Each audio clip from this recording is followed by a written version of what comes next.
Por que que o povo angolano, vamos falar do povo angolano, por que o povo angolano não procura prosperidade num centro de formação profissional, numa universidade, num curso profissionalizante e procura prosperidade na igreja? Pastor Israel Miranda.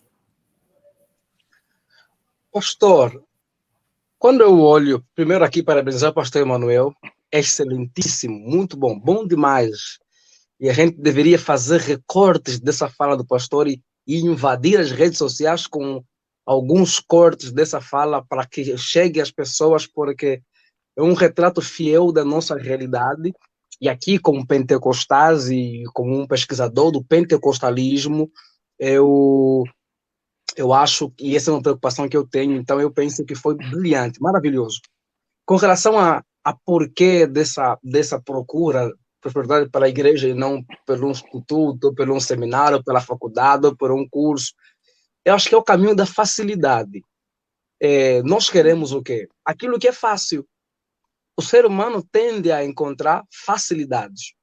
E quando eu falo facilidade, não estou aqui questionando, por exemplo, meios que tratam a questão da eficácia, né? De sermos eficientes, porque é possível conseguirmos caminhos que tornam um trabalho, por exemplo, eficaz, sem precisar ser muito pesado. É só olharmos aquilo para que é a tecnologia, que permite que a gente consiga resultados mais rápido do que conseguiríamos anos atrás, quando era com o trabalho manual.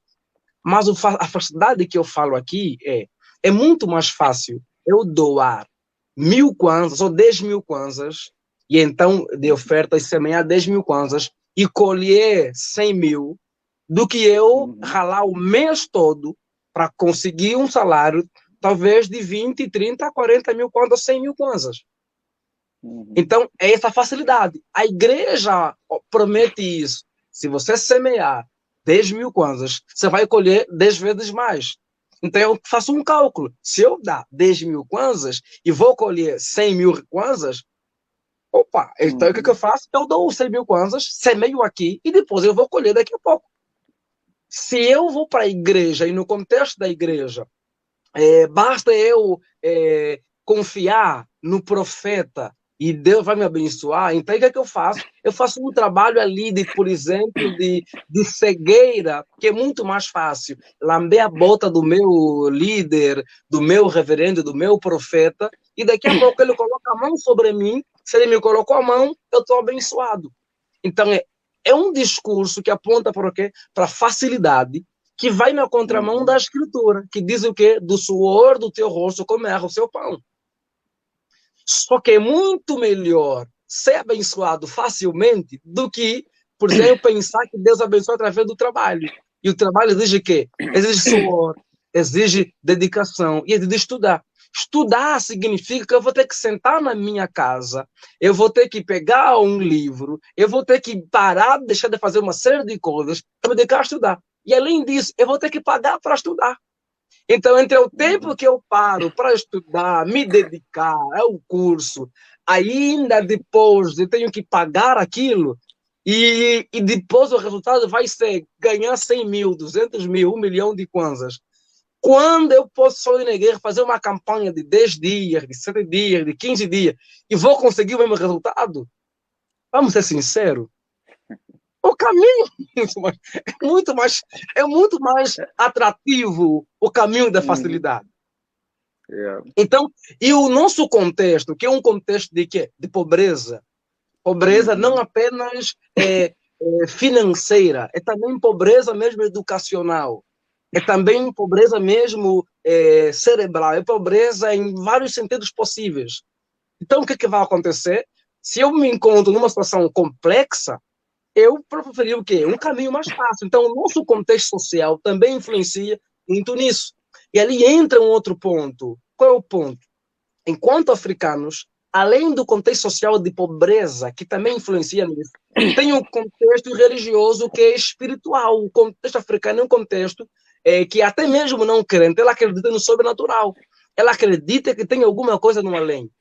E isso implica em quê? Isso implica em uma abertura para aquilo que é o sobrenatural.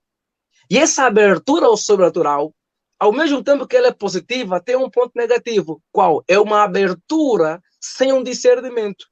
em que se alguém diz em nome de Deus que eu vou semear 5.000 kwanzas e vou colher 500.000 kwanzas daqui a alguns dias, como eu estou aberto para aquilo que Deus pode fazer, porque eu creio nisso e não tenho discernimento, então eu aceito com facilidade.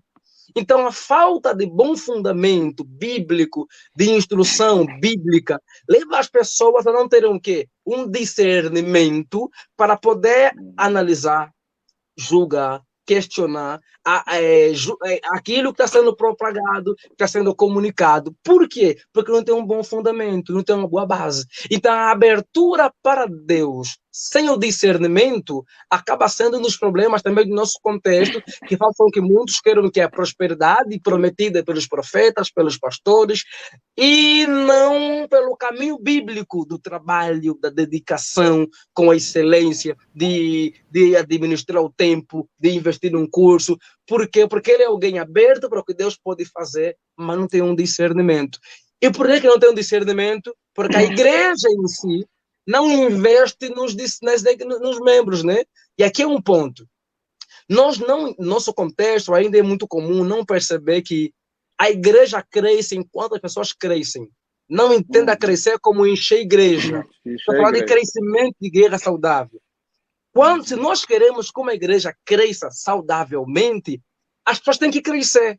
E o crescimento das pessoas vai resultar em quê? No crescimento da igreja. E o crescimento das pessoas tem a ver com o quê? Com essa maturidade cristã, o discernimento. Só que o pastor, esses loucos ali, alguns deles, não querem por que a igreja cresça enquanto indivíduo que cresce em Cristo. Porque eles vão ter discernimento para questionar algumas práticas. E se eles questionam as práticas, eles não vão conseguir fazer o quê? Fazer aquilo que eles querem fazer. Porque o povo vai questionar, vai analisar e vai julgar algumas coisas.